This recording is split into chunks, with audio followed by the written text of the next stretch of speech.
Hi everybody, my name is Jaden. I'm Nicole. I'm Eli. I'm Jason. I'm Caden. And we are the Yahushua and the Torah YouTube channel, and we are learning the commandments of our Messiah Yahushua. That's right, and we are having a lot of fun with this, and we are learning quite a bit, and we are, hopefully you guys are learning quite a bit with us as well.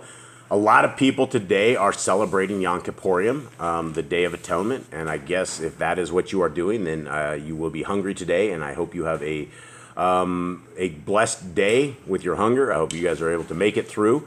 It is the 6th day of this week. It is the 11th day of this month, and we're really close to a full moon. How close to a full moon are we, Nicole?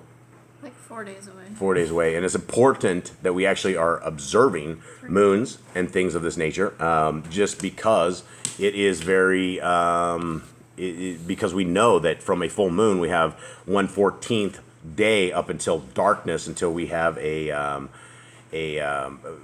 no moon, to where we know that there's a new month coming in. And so that's how we know the new months are here, and various things.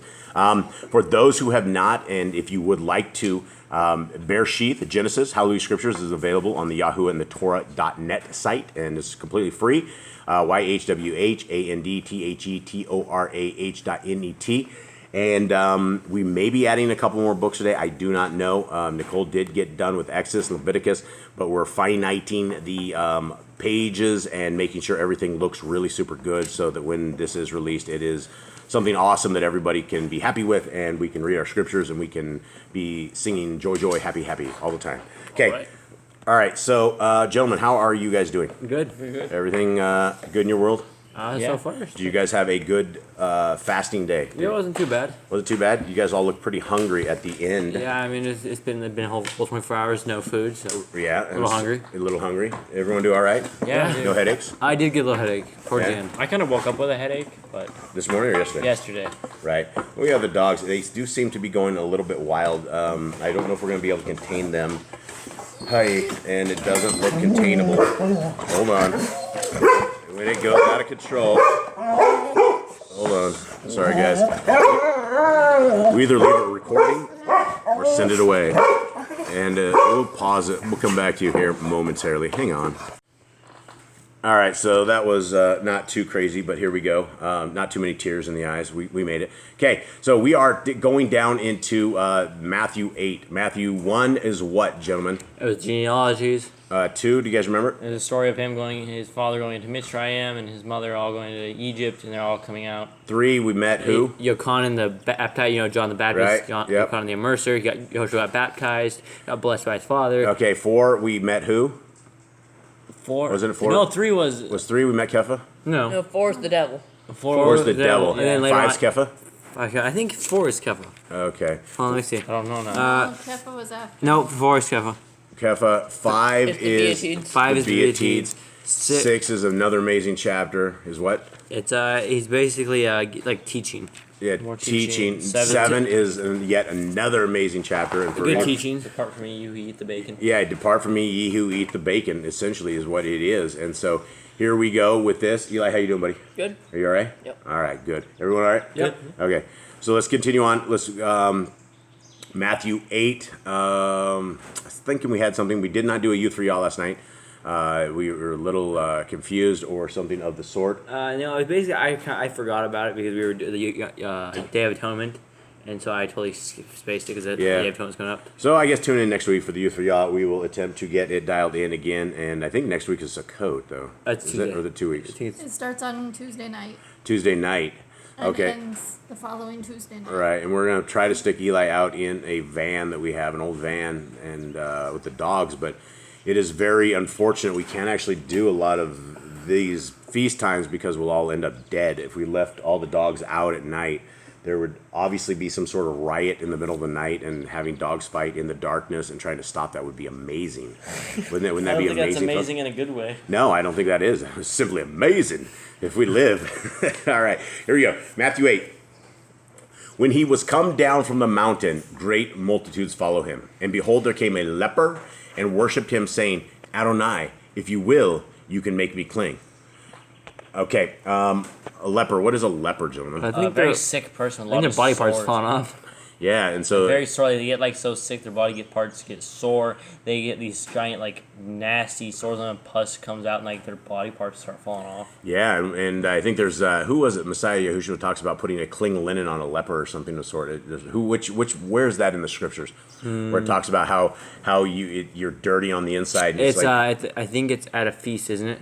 I don't remember where it is, but he's talking about how it doesn't. You can put a coat on it and everything you put on him is ruined. Because that he's not clean on the inside. well, yeah, You're because he's pursuing- clean on the outside. He's pussing out so Pussing bad. out, he it Well, destroys all his I mean, you clothes. can put clothes on the outside, but the inside of him isn't clean. Well, the outside's not. I mean, it was a metaphor. It wasn't right. like a. No, but you guys know what I mean. Yeah. Somewhere, where was that at? I don't You guys remember. I don't remember. I'm sure we'll find it at some point. Okay, I'm sure we will. Okay, so here we go. So 3. And Yahusha. Now, it says Yahusha here. I'm trying to get this right. I'm trying to put a UA at the end of this so we're all in sync with this stuff. And I have gone down the Dr. Stephen pigeonhole. And so because I've been reading out of the Sefer here, I say Yahusha. And that's not exactly... I think it has a UA at the end of it. Yahushua. And so I got to do better at this. So I will try to fix myself as we're reading this.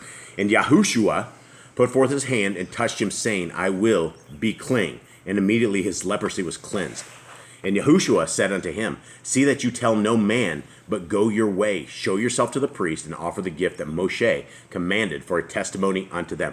Okay, we have this is topic for discussion. People say Messiah Yahushua does not keep the laws of God, that there is a different doctrine that is a little bit different, but he clearly healed this man, and when he healed him, he went and told him to go show himself to the priest. Why would he show himself to the priest? Because that was the command in Torah. When you heal of leprosy, you're supposed to go to the priest. The priest is supposed to inspect you, and you're supposed to bring an offering of like repentance from being unclean. Yeah. So Messiah Yahushua went and told the leper that he needs to go do what the Torah said to do.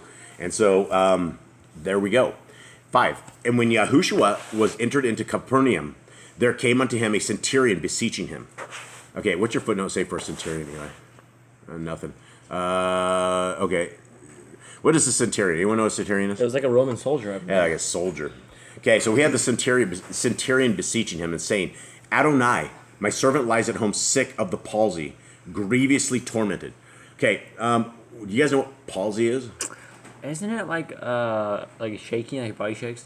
I have used as paralyzed. I think it's what they all. It seems to me. I don't understand why, but for those with eyes to see and ears to hear, it seems like that is now everybody's ending up with a palsy. Mine says paralyzed. Yeah, it's their faces are paralyzed. Remember, half the faces up. Different types of palsy. Right. There's Bell's palsy. And their faces all. That's the one that's that's like happening more and more. It seems to be a global epidemic of Bell's palsy. I don't know what to say, but those ears to hear, eyes to see. I'm sure you can figure that one out. Okay, so anyway, this guy's like very bad. I know one palsy, like older people have it, where they shake their hands. Everything will shake, and so whatever this was, he says he's grievously tormented. I thought that was Parkinson's. That's Parkinson's too, I think. I thought I didn't palsy. know palsy usually. We're not doctors. We're not. Yeah, absolutely. Don't trust us. YouTube, don't ban this channel. We're obviously not doctors. We're not saying we are. Obviously, he's very sick to a point where this dude came to Yeshua. It's probably more than just some little shakes Yeah, that the guy's it's more- grievously it's more tormented. Yeah, I'm pretty sure it's paralyzed. It's more than a doctor in their time could deal with. Yeah. So, and Yahushua said unto him, I will come and heal him. The centurion answered and said, Adonai, I am not worthy that you should come under my roof, but speak the word only, and my servant shall be healed. For I am a man under authority, having soldiers under me. And I say to this man, go, and he goes. And to another, come, and he comes. And to my servant, do this, and he does it. When Yahushua heard it, he marveled, and said to them that followed, Amen, I say unto you, I have not found so great faith, no, not in Yashrael. Okay, so a centurion is not going to be a Hebrew person. No.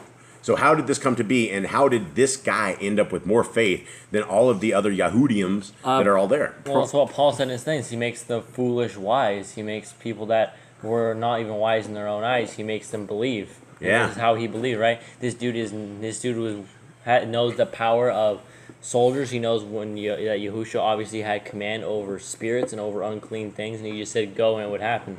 He obviously had faith enough to do it because he was not wise enough. None of the Pharisees would have ever asked for that. They would have told Yahushua to leave, go away. Yeah, and something we should probably take note of on this is that for this guy to actually hear about the name of our Messiah and actually like want to come. I mean, they were in a large land, right? So the word, everybody must have been talking about this, right? So this, all of a sudden, there was a phenomena, and the phenomena was Yahushua, and I'll get it one day.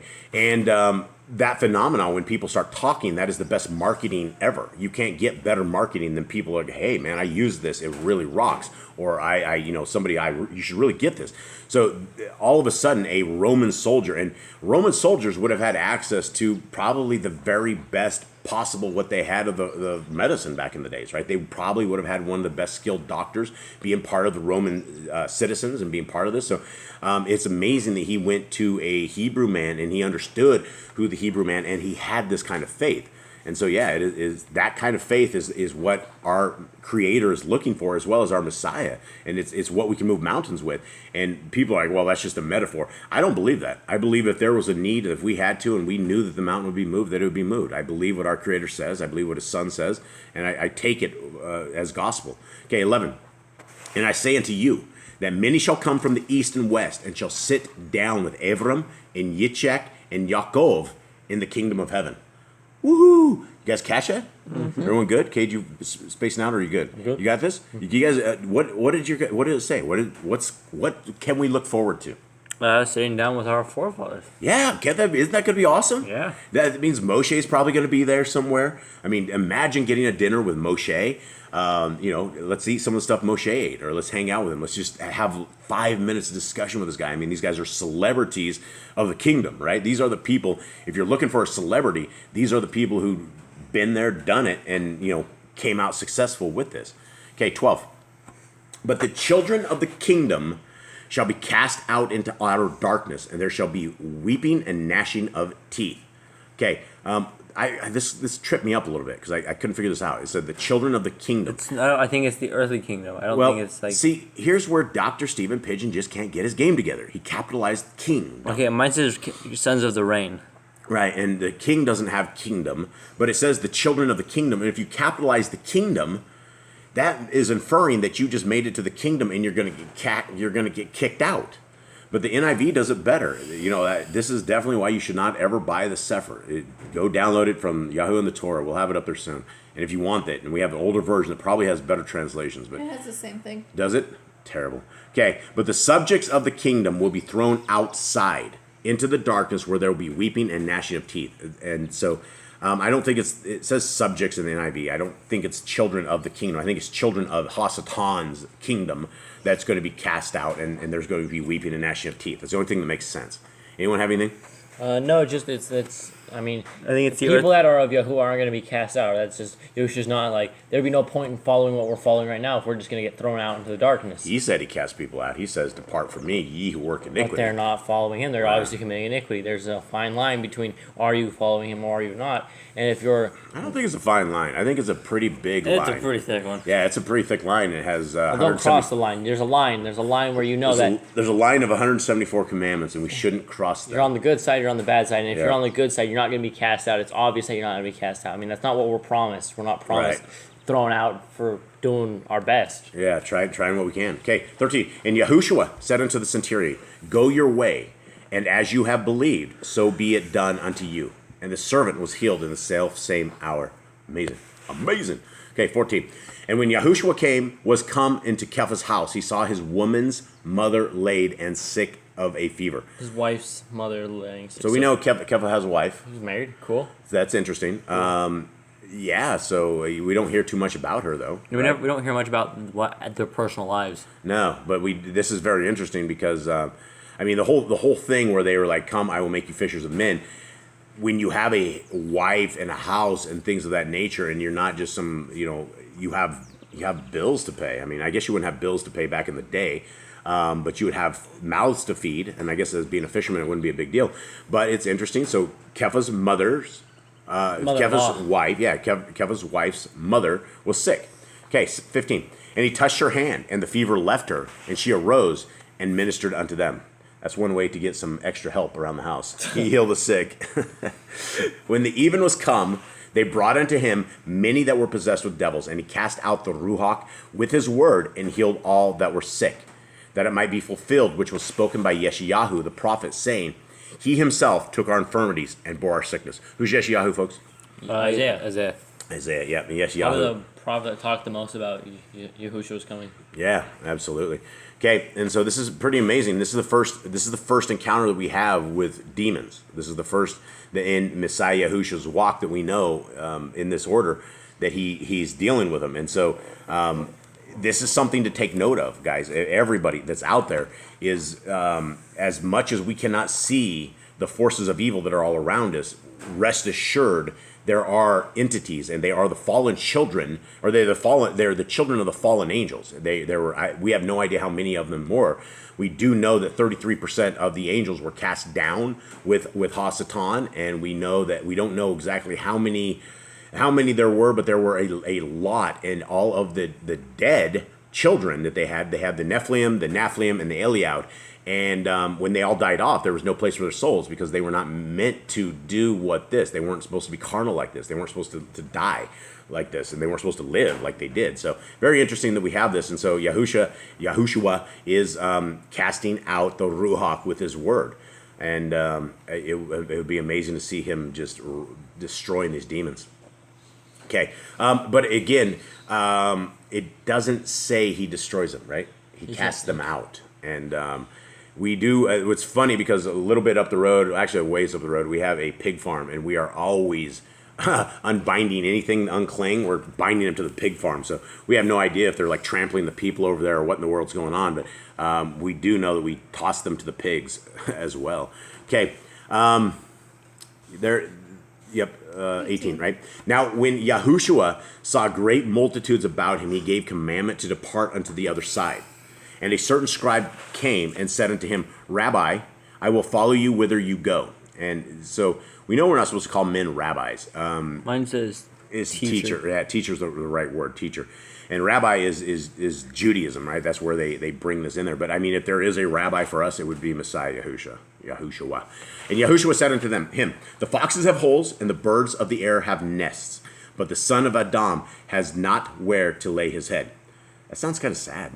I mean, it seems like he was kind of a foreigner on these lands. Right. I mean, I'm pretty sure he could have gone back to his mom's house. I'm sure she had a house. I know. But he's probably in like another town where he has no like. He's no going place. from place to place to place to place, and his mission is not in his hometown.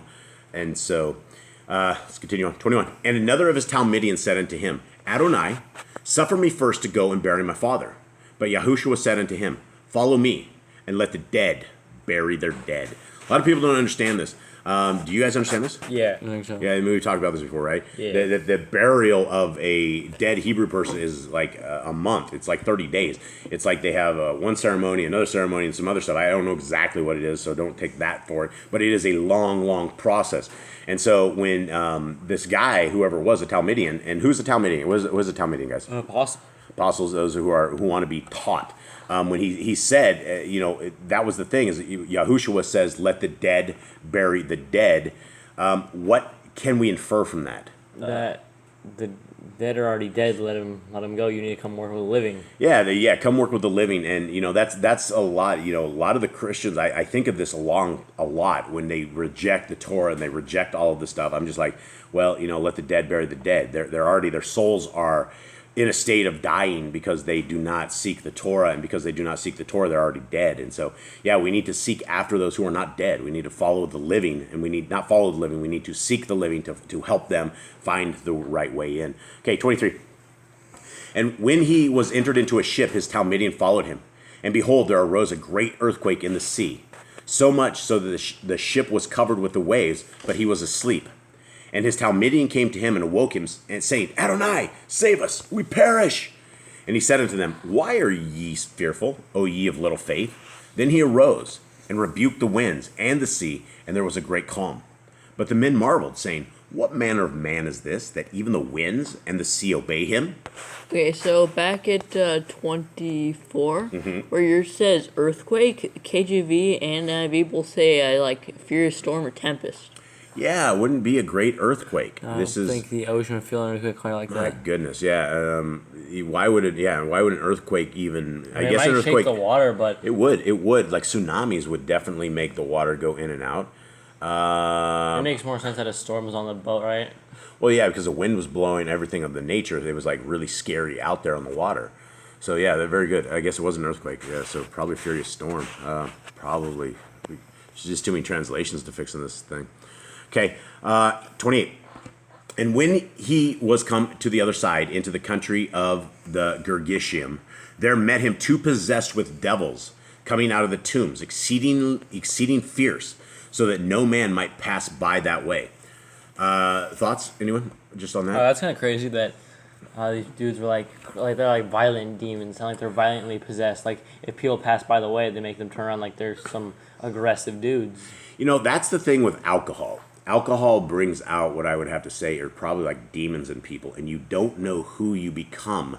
And the thing about alcohol is people are either passive and they love you and want to give you a lot of hugs, or they're violent drunks and they the whole nother side of them, an evil side, comes out, and the damage they do under the influence of alcohol is unreal because they don't know it, and they will do evil, horrible things. And so I definitely think there is some sort of possession or some sort of when you are sloshed like that, when you are drinking like that, and when your guard is down, it is going to be far easier to somehow have a demon slip into you. And so this is why Paul talks about being sober a lot. Everyone talks about being sober-minded, and not letting your guard down, because if you do let your guard down, it is going to be easy to slip, and I would say it's probably real easy to pick up an unclean spirit, especially in that state. Okay. And 29, and behold, they cried out, saying, what have we to do with you, Yahushua, son of Elohim? Are you come hither to torment us before the time? All right, what are these demons saying? Well, first of all, they acknowledge the son of Elohim. They don't say, what do you do with us, Yahuwah? Yeah, exactly. Well, it's a Trinity killer, but nope. Everyone's like, oh no, it's the same guy. It is obviously, it's not the same guy. He's just like, the demons are obviously afraid of him. They're like, why are you here? You come to torture us? You come to torment us? What's going on? Well, yeah, and the thing is, they know that their time is going to be tormented, right? Everybody. It seems like all these evil things know that whatever they're doing is only a time of. Is there not a way for the demons that want to is there not a way for them to repent or? I don't know. To that degree? Could Hasatan repent? I think he could if he wanted to, but he's just such an evil dude who doesn't want to. Yeah, he's an evil dude, man. He's a very evil dude, and he's had I don't know how many years to figure this one out, but that's the problem with Hasatan, is he's much older than we are, and he's seen everything. He's much wiser. And I'm saying he's probably wiser because he's hung out with Yah for a very long time. He knows Yah probably better than we will ever know Yah. So and that's scary. Okay. And it shouldn't be like that either. So we should know him as well. 30. And there was a good way off from them a herd of many swine feeding. So the devils besought him, saying, if you cast us out, suffer us to go away into the herd of swine. And he said unto them, go. And when they were come out, they went into the herd of swine, and behold, the whole herd of swine ran violently down a steep place into the sea and perished in the waters. Okay, why did these demons want to go kill all the swine? Where did they go after the swine? They went, and so instead of them just being kicked out of the people, right, which would allow them to wander, they wanted one last kill, right? It was like, these are bloodthirsty demons. Why? Why, guys? Why did the demons want to take an entire herd of pigs out? Why was that their last request? Why didn't they say, oh, please let us stay in this guy? It seems like when a demon, remember how Messiah Yahushua, he says before that you can cling out an evil spirit, and then there are like 7 more that come, and they're far worse than that one, right? Mm-hmm. And so this is something everyone, I guess, should take note of, is that these demons are violent. They want to kill things. They killed an entire herd. We're probably talking 100, 200 pigs, maybe more. You have no idea. I have no idea how much a herd of pigs is. Yeah, it's a huge. There's a huge herd of pigs, like a herd of sheep, a flock of sheep. So I guess is the note would be that these violent demons that are able to infiltrate man aren't just good with roaming about. They would rather kill off everything they could kill off on their way out. Because, I mean, you guys, when their pigs are dead, these demons would just go to wherever back out, right? They're not going to live in go a to the dead next person. carcass. So they're going to be out roaming. But what they did was they inflicted mad insanity, right? And the entire herd of pigs went crazy. They all started running off the side of the hill, just bailed off, right? It would have been a crazy scene. That upset the owners. Yeah, they lost everything they had. Everything they had, and they shouldn't be pig farmers to begin with. But they're Gentiles and they didn't care, and many Christians are. All right, and so they said they ran violently down a steep place. That would be pigs falling and things oinking all the way down. It would just been a mad scene. Okay, 33. And they that kept them fled and went their ways into the city. Yeah, and so when he says fled, I mean they took off running for the hills. They just saw their their day's work. What they do is they saw this, and this guy is just cast it out, and they probably looked, and they probably just took off running. They're like, wow, we're out of here. And they told everything. And what was befallen to the possessed of the devils. And behold, the whole city came out to meet Yahushua. And when they saw him, they besought him that he would depart out of their coast. How do you think that conversation went? Please leave. Yeah, well, you just saw something. You saw something that you've never seen before. These guys are like psychotic guys down there. Obviously, psychotic. They're obviously well known. Yeah, and I mean, I don't know how much a pig was back in the day, but any pig is anything like that. If they're a pig farmer, is of value to them because that's what they sell. And they spent a lot of time, and they had shepherds out there. I mean, obviously they had people out there herding the the pig herd, and all of a sudden these guys' jobs are over. Right, the boss is like, well. You guys should probably go find another job. Wrap it up. Yeah, wrap it up. I have no other pigs. They all just ran off the side of the hill. So maybe after that, I don't know. It's just an amazing story and things we need to understand that if these things are able to get into pigs, and we know that they're able to get into our dogs. We've often discussed this, how we think that sometimes unclean spirits will get into these things and have them do evil things, and it's all an attempt to try to get us killed. Whatever it leads to, it always leads to someone here, adultish or man, more possibly woman, bleeding because we have to stop the demons from infiltrating our hounds. And so it is an ongoing job. And I think we all need to pray. We need to pray away the demons. And, when you guys go to bed, unbind anything that could be bound to you. And if you have Christians that are praying for you, who is their God, right? And so I had it so many times, people are like, I'll pray for you, Jason. You're lost. I'm like, please do not pray for me. Whatever you do, don't do it. I don't want, whoever it is that answers your prayers to do this and curse me. So anyway, that's what we have here. Tomorrow is something. Shabbat. Tomorrow is Shabbat. So that means today is a preparation day. And that means what, Eli? Means we prepare for tomorrow for the Shabbat. We get everything ready so we don't have to cook tomorrow. We don't have to work tomorrow. We don't have to do anything tomorrow except for rest. What's on your schedule? What's on your menu for tomorrow, Nicole? Well, it's the boys' 19th birthday. 19th birthday. We don't celebrate birthdays here, just so you know. They don't get gifts. They don't get anything like that. They get a pat on the back, big hug, and I can't believe they actually made it this long, especially with me parenting. And I for usually sure. make a cake, but they requested brownies. They requested brownies, and we don't have that much stuff in this house, and so this is a huge treat for them, and I hope you guys really enjoy it. And pray and seek our Creator where He's found. Today is preparation day. Tomorrow is a Shabbat sunset. Today it begins. The day to our Creator is the day to spend with Him, is the day to get tuned up. And even if you guys are off on your feasts, you guys are doing different feast days and things like that. I know everybody seems to have different dates and things of this nature. I guess that's just the way it's always going to be. You can still keep a Shabbat, and hopefully you keep a 7th-day Shabbat, and there's no day like it, and it is a blessed day. Yah says He will bless us, and He says He will also curse us if we don't keep it. So that's it. Anything else? No, I think that's it. I think we're done. Okay. All right. Shalom. Shalom, everybody. Shalom. Much love.